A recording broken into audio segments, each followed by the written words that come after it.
I'm making all the driver calls, I'm making all the strategy calls as to when to pit for fuel, tires, driver change, when we need to do maintenance on the car. I have a busy 24 hours and with a little bit of Red Bull, we'll get it done. Sometimes we'll change the tires every stint if we need it, if we need the lap time. But these tires actually get pretty consistent pretty quickly. So Boring. I know, but that's why you came into the picture. Much as I make fun of him, he is the man that can get this done. He's the man who can get us laps back. He's the guy that keeps us all calm and keeps us in control. And without him getting too much of a big head, he's the best one on pit lane for this job. So he's our chief strategist. He's making all the calls. He's the guy you'll see up there with the headset on, talking to everybody and running all his predictive models on the computer. And it's pretty impressive to see him work. And you realize the fastest cars rarely win. It's the cars that spend the least amount of time in pit wins. And you know, the 24 Hours Daytona, it's one on strategy. This is not a sprint race. This is an endurance race. And yes, you have to be on with the driving. The car has to be on as well.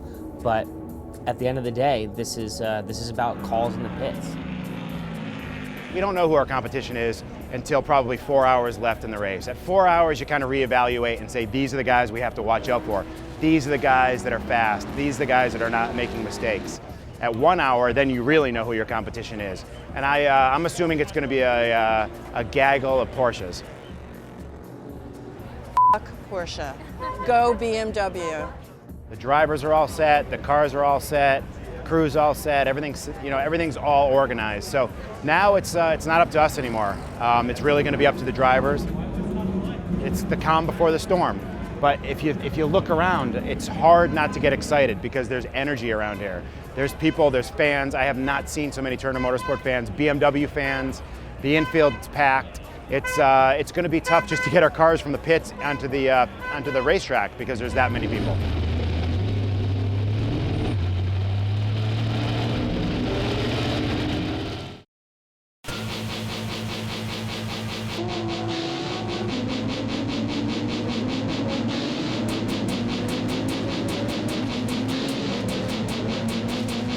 Car coming, you can drop off them.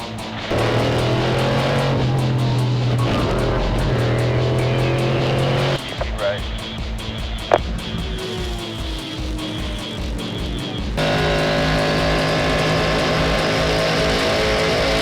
Is the balance picking up, the grip, or what? Yeah, grip's pretty good, but I think it's very good for everybody right now.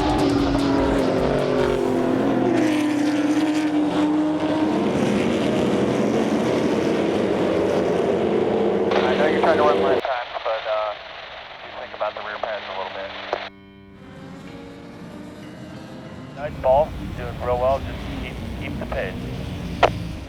Truthfully, it's kind of nice to drive into the night. It's everything sort of, I don't want to say quiets down, but you know, all your peripheral goes away, and you don't see all the people, and you don't see all the chaos, and it's kind of a good time to just start clicking off laps and getting in a groove.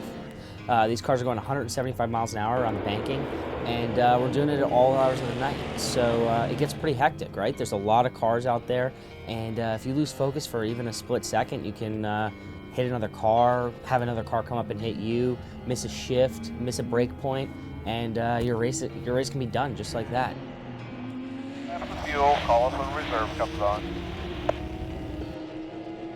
Hit this lap, hit this lap.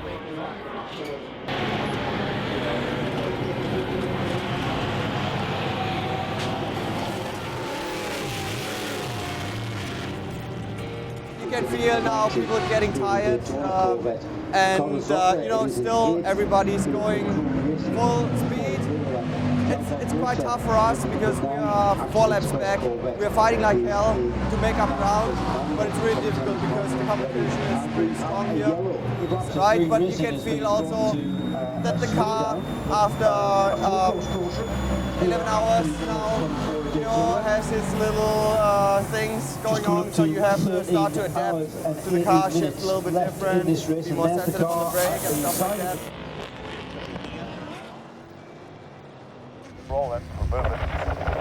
Getting really squirrely under braking, and I went to brake, and the car got squirrely in the bus stop, so I had to abort, and I just got back on. I didn't go off the back or anything, but I got it. All good. So Mike, you need to start your downshift sooner. Start them sooner so you have more time to do it.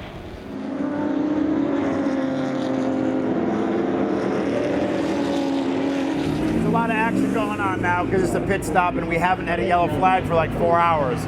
So now everybody's going to come in and do the stuff that takes a long time, like the brake pads and any kind of stuff that they've been waiting to do for a yellow.